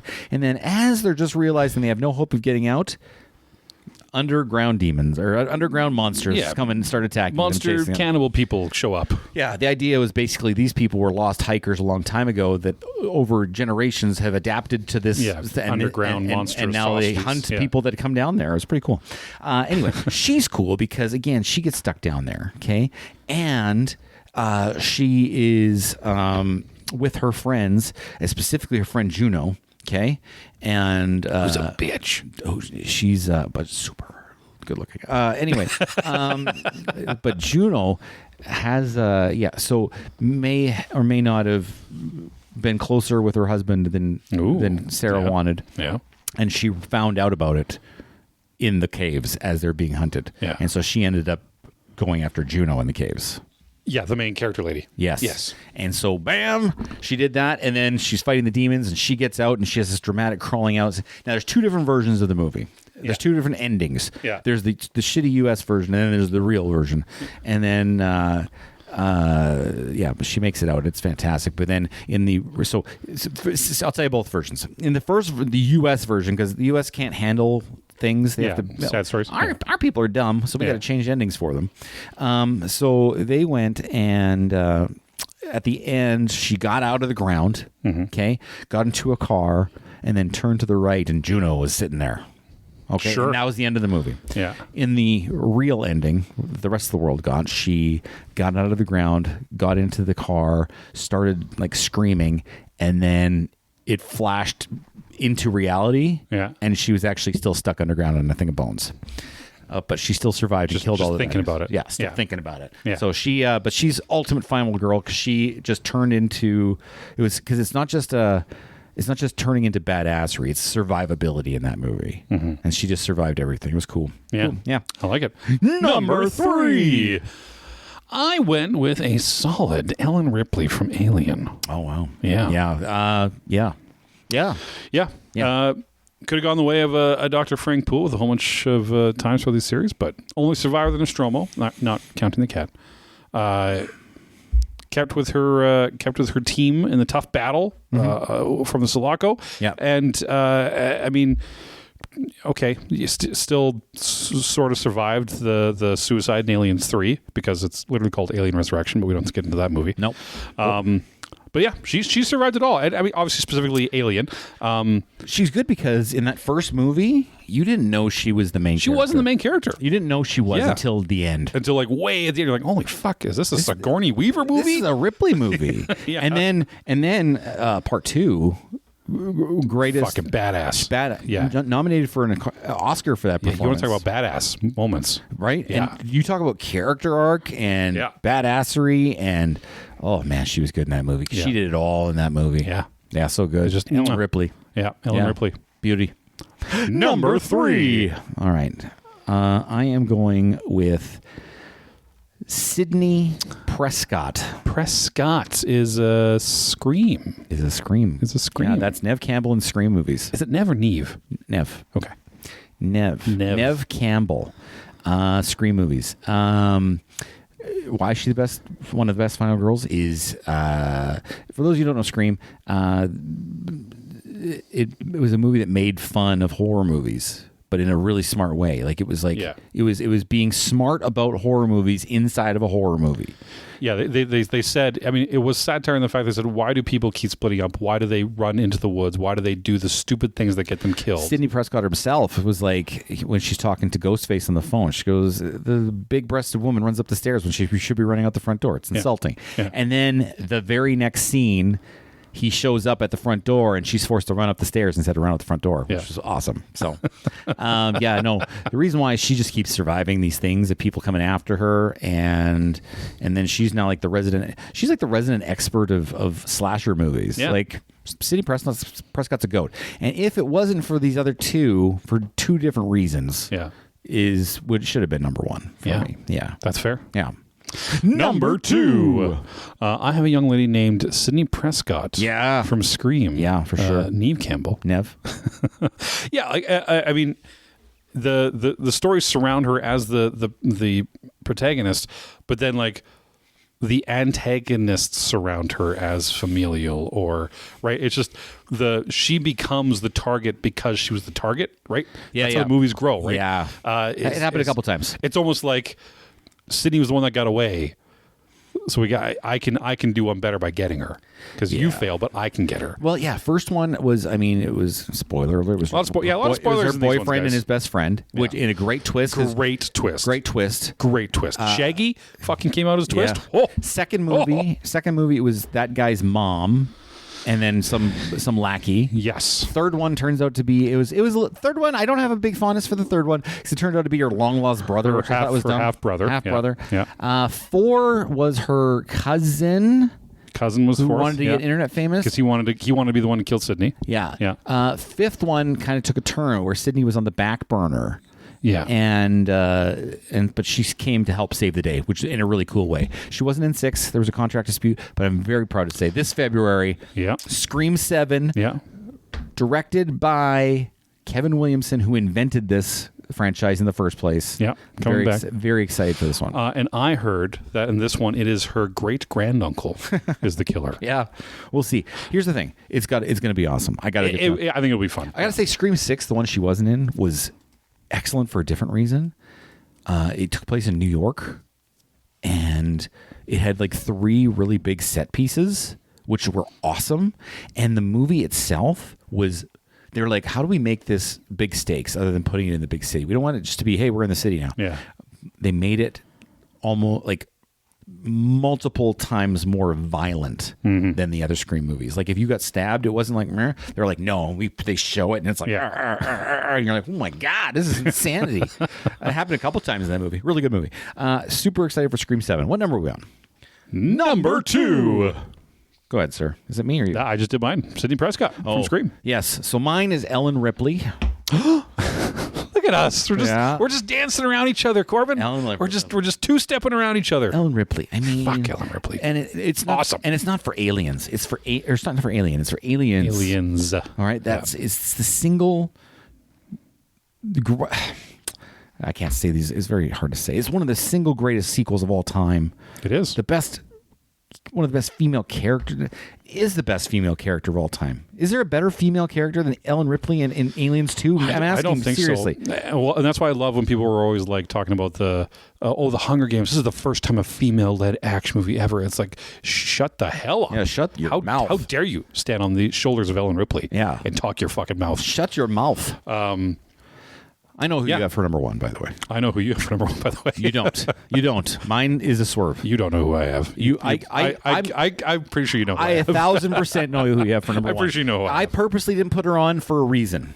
And I'll tell you... But I put her on for that reason. I'll tell you why she's not on my list after we say our number 1. Laurie Strode in Halloween. That doesn't count because Corbyn didn't pick that one. No, not mine. But it is my number 1. Jamie Lee Curtis, man. Like, it was the original, right? Yeah. And she, quote unquote, has survived. Yeah. Through and all. So she met the requirements. She's been in all of the movies. And she got what was the most recent one? Halloween. Halloween's? No. The new Halloween trilogy, we'll say. Yeah. Because it was her daughter who died, not her. Her daughter did die. Right. Yes. Not her. So she still counts. The Halloween here. Okay, go ahead. Go with your go with your case for, and I'll tell you my case against. Well, I mean, it's just James, babysitter gig, right? Successfully kept Michael Myers at bay as she goes, and then in 2, she learns out why he's there stalking her. It's her fucking brother who's not coming out, and then it just kind of lays these foundations. And she wasn't there for a few Halloweens, then came back in H2O, and then she's back for most of the ones for the kind of the quote unquote redos for these last 3. But as you defined this top 5. Okay. I think not only is she the most well-known. Yeah. She's been through the most movies of the most well-known. Okay. And when people think of a slasher fic, they think of Halloween. So that's my number 1. Here's my case against Laurie Strode and why she did not make this list. Okay. Okay. First off, the Halloween movies are the most convoluted thing ever. Story, yeah. I'll quickly explain it to you for those who don't know. Okay. There was number one. Number one got super popular, and so they made a direct sequel that started exactly the second the first night ended. Which is now not Part Halloween. two, which is now Halloween 2, November 1st. Okay? Then they made Halloween 3, which has nothing to do with Michael Myers or Laurie Strode. Correct. It's just a scary movie about masks, and you're like, okay, whatever. Then Halloween 4. Because first off, there's only 3 good Halloween movies in my opinion. Number 1, number 4, which doesn't even have Laurie Strode in it. She misses the next 4. She misses. Okay, doesn't even have her in it. Yeah. Okay, and then the reboot Halloween movie, not by Rob Zombie, but This but last the one, one not with H2O, Jamie Lee this last Curtis. one. Yeah. Okay. 4, 5, 6 didn't even have her. Then she came back for H2O 20 years later. At first, I liked that movie, but then I didn't like that movie. Flip-flopper.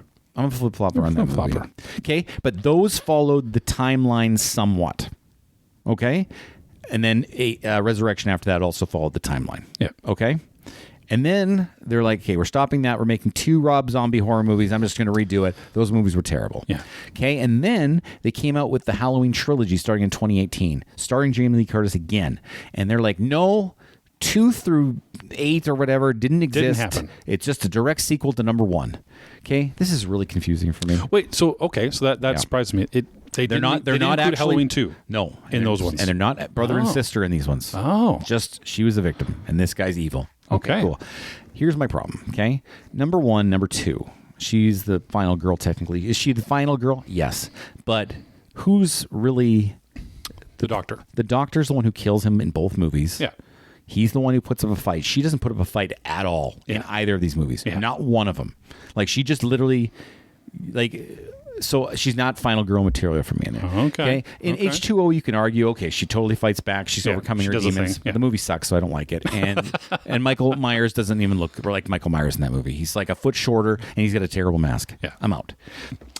In the Halloween in Halloween Resurrection, she kills herself basically. She lets go and falls off a cliff or something, or off a building. This is awful, and she's only in it for like 6 seconds. Okay, Halloween 2018, fantastic movie. Yeah. She is there at the end, but she's not a final girl because her daughter and her granddaughter are with her at the same time. They all 3 get through it. They're all final girls. So she's not a final girl in that movie. Okay. So again, to me, when you look at the whole body, and then you go to Halloween Kills, Yeah. she's in the hospital for the whole movie. She doesn't even see Michael Myers. It's stupid. It was a terrible movie. And then Halloween ends. She fights Michael Myers in a great fight at the end. Yeah. And she finishes him finally. Yeah. But that's not the sum of the parts does not a final girl make. Okay. So she didn't make it for me.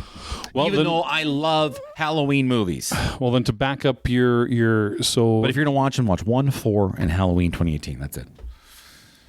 skip 2 because it's not canon anymore. Skip 2. You can watch 2 It's if you not want. bad. It's not 2. Here's the problem with 2. This is the big problem with 2. Yeah. Okay. Because being alone in a hospital and being stalked is super scary. Yeah. So it has a good scary factor, and it's more violent than the first one. So it's good in that respect. Yeah. The problem is they got a different actor to play the guy. Okay, to play Michael Myers, Oh. and they used the same mask, Ah. but his fucking head is different shape from the first guy. As you can tell. And so his head looks fucking weird in this mask. It doesn't look like Michael Myers like the first one. So no, it's no good. Fair enough. Skip it. Skip it. Watch the 3 I recommended. They're fantastic. Or you can watch your Number one. Okay, this one wins because it was super cool. Her name is Erin. I don't remember her last name. It's from a movie called You're Next. Okay, one of my favorite horror movies of the past 20 years. It's called You're Next. And it's so silly. It didn't look like it would be good, and then you turn it on. Long story short, a guy brings his new girlfriend to their family gathering at their mansion out in the middle, and then people in masks start hunting everybody in the house and killing them off one by one by one. Okay, and same thing. They introduced this chick, and she was kind of like a tertiary character.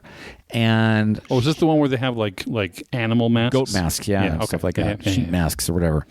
Anyway, she turns out, like, you didn't know this about her. Like, they give you no backstory on this chick until, like, I'll say 25-30% in the movie when shit starts going, and you realize, okay, she's got, like, some survival background, and she turns into a badass and gets tries to get everyone through this night, and she becomes super resourceful and fucking and just destroys everybody. And then there's like some twists and turns that I don't want to ruin because it's one of the most fun horror movies I've ever watched. Okay. And she is the reason. She's just so goddamn fun. Sharni Vinson playing Erin. Would it be too scary for me to watch? No. Definitely not, because the fun of this movie. Yeah. Remember I talked about fun kills? Yeah. It's not them hunting. Like the family die. Like a lot of the family die. Yeah. But the fun is, imagine a Home Alone, but a horror movie. Oh. She goes and like fights back against these guys. It's awesome. Okay. It's a really fun Halloween movie. I recommend it. It's not going to scare you. You're going to be like, okay, that was pretty awesome. Okay, good to know. You're next from 2011. 2011. Now look at it. Yeah, great movie. Was that made by the Radio Silence guys? I don't know. That might have been made by the Radio Silence guys. It was directed by Adam Wingard and written by Simon Barrett. No. Good movie, though. Have a look at it. That's our list. Fun top 5. We were close up to it. We just danced. I know you Halloween thought dancing. I was going Laurie Strode, but I have so many reasons why it's not. Well, but that's why I like to this breadth is your experience, right? This is your world, so I might be a little lame on this one. We do have time for a really quick game. Yes, I don't have one, but you go ahead. I do. It's I want to run you through this one. We haven't played in a while. It is real or fiction. I don't know this game.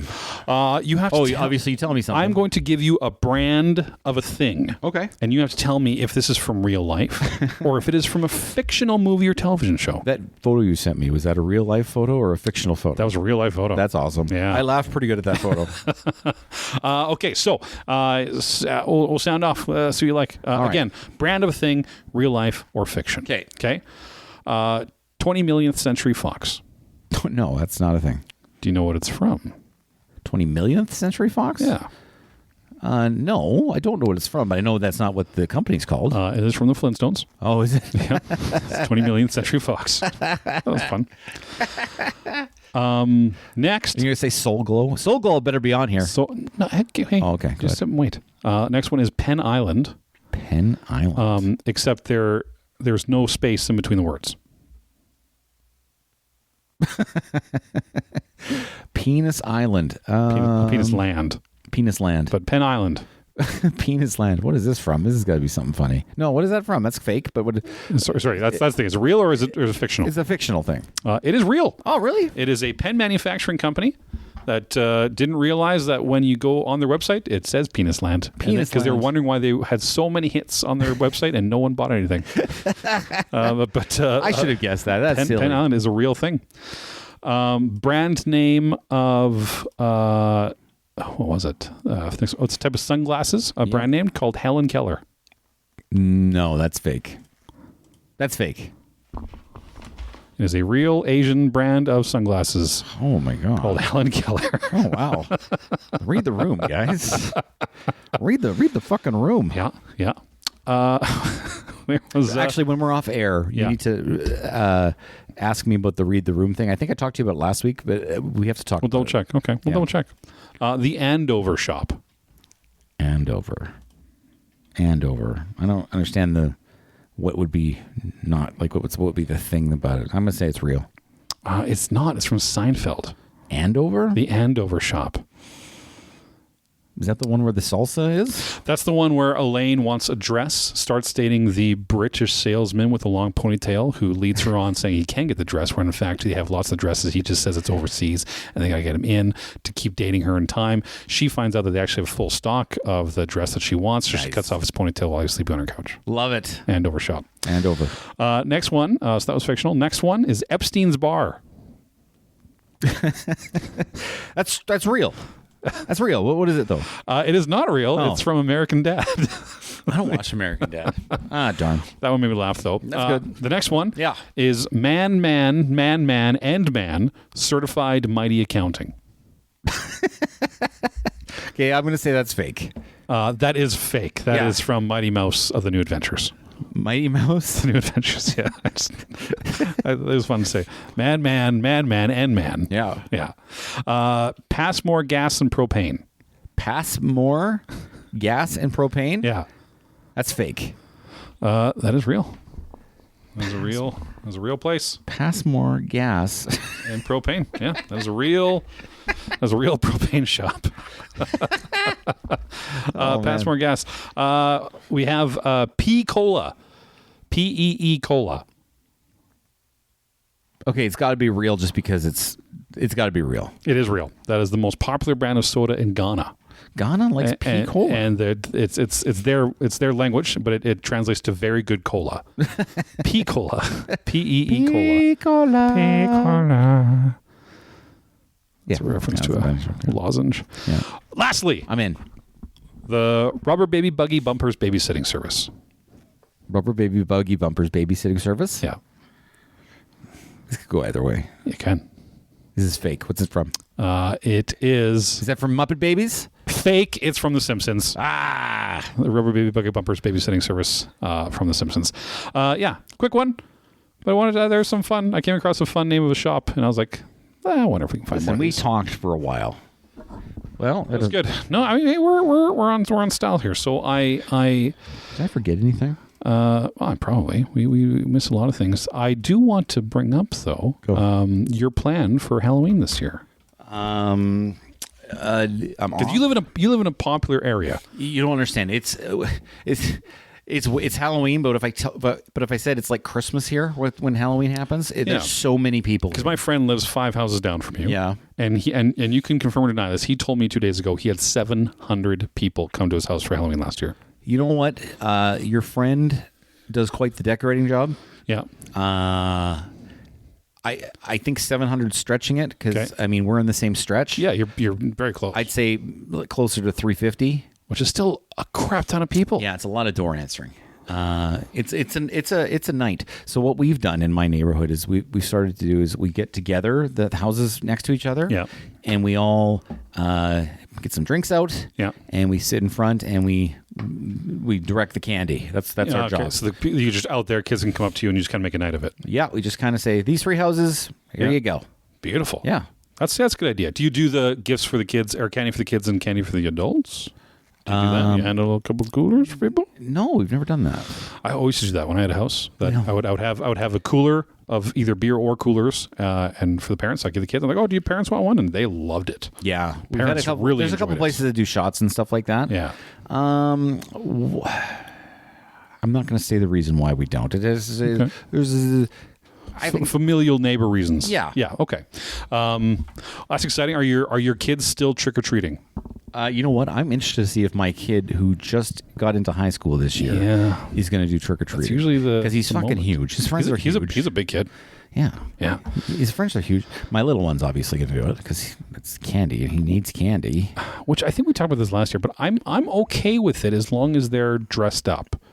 Yeah. Right? Okay, if they're older, they're in high school, whatever. You gotta have the if they're costume. coming in costume, that's fine. But if they're just showing up in a jackass for candy, I will tell them to go fuck themselves. Yeah. You know what? I might just buy my kid a box of candy, my oldest one, and be like, yeah. But what if he wants to? What if he wants to? He's like, Dad, I want to go and trick or treat. Well, you know what? Honestly, it's October 24th and we haven't done shit with costumes yet. Okay, nothing. Not even the little one. You got to step that up, Broheim. We're a little. Well, my wife's been taking care of me, unfortunately. So Okay. it's been. Okay. Shout out to my wife. She literally took care of me. Yeah, for Dal's 3 awesome. weeks straight. Yeah, and I'm sure that was an ordeal. It was an ordeal. Yeah. Which is a good segue to bring us back around. Anyway, back so I to your saw sad this. neck. I'm gonna tell you this, but without naming names, Lost my without good naming segue. organizations. Okay. Okay. Let's just say that there was a city organization. Okay, and they were posting photos on social media. Sure. Okay. And it was in support of a particular group of people's missing females and youths. Okay. Okay. And they were doing a city march. Okay. And the account, the city representatives, they're taking pictures of the people doing the march. And everyone very somber. But there's one person, just pearly whites, just shining. Big grin. Some people just could not like just have to smile for Yeah, the camera. yeah.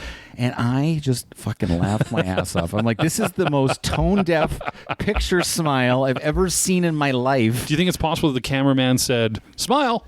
Or say cheese. I don't think so. There was 4 examples, and this person was in 3 of them, and that person had smiley, bright whites. Just grinning. You know, and kudos to that person. Very white teeth.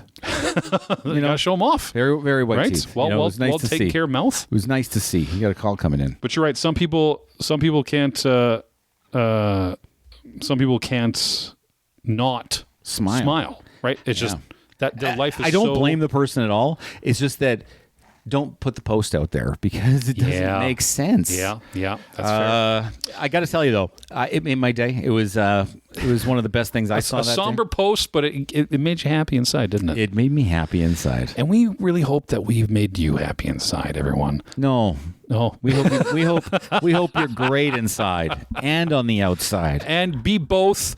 Be better. Put your shopping carts away and have fun on Halloween. Put your shopping carts away. Put your QR codes back in the pockets. No one cares. Bring me a menu. I don't eat A&W hamburgers. They're so bad. Sponsored by A&W. No, it's McDonald's. What's A&W's jingle? Do they have one anymore? Do you remember the old one?